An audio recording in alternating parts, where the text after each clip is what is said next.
Good morning. Good morning. God bless you for joining me. We are going to do our morning devotion today.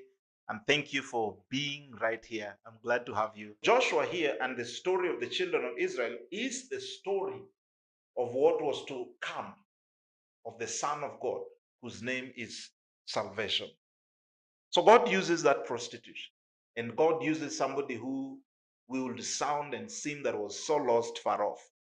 But this woman would make this confession as after she has helped the spices to go and find rest away from their captures. She says, before the spices lay down, this is Joshua chapter 2, verse 8.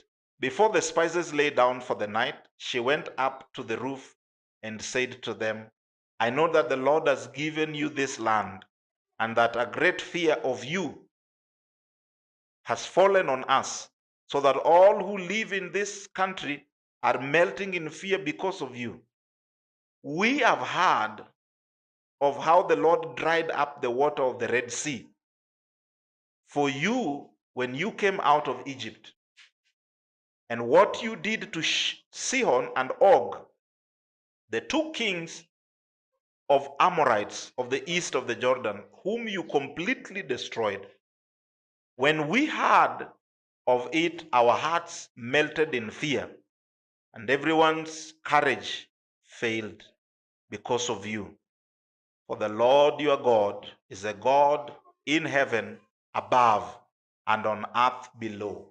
She confessed that the God of Israel is the true God of the universe, the creator of all things.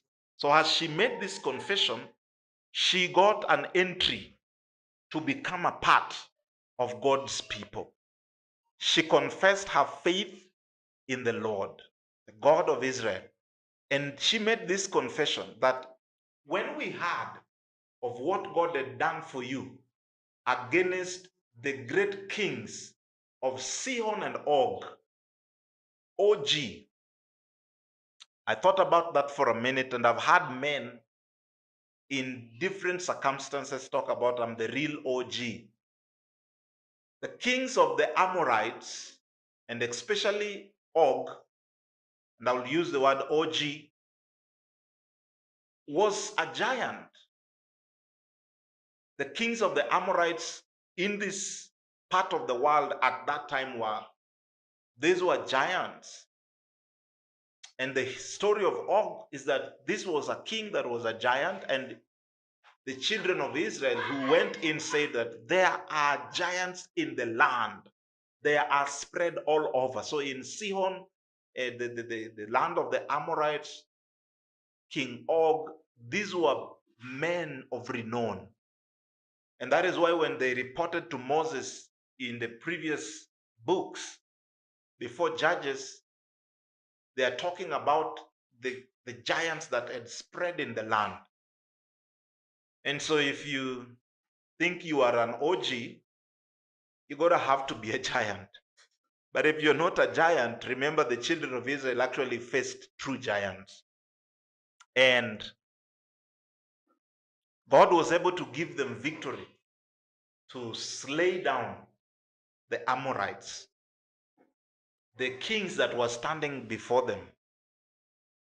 When the Lord is on our side, who can be against us? When the Lord is for us, who can be against us? No one. And I learned in the book of Joshua here that God is always on his side. God is not on our side. God is not on the side of our enemies.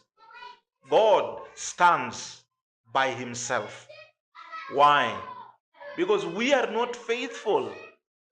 What have we done to God so that we are worthy of him being on our side? Nothing.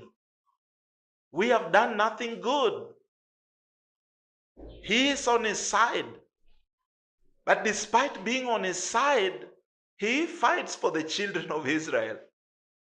He fights for the children of Israel.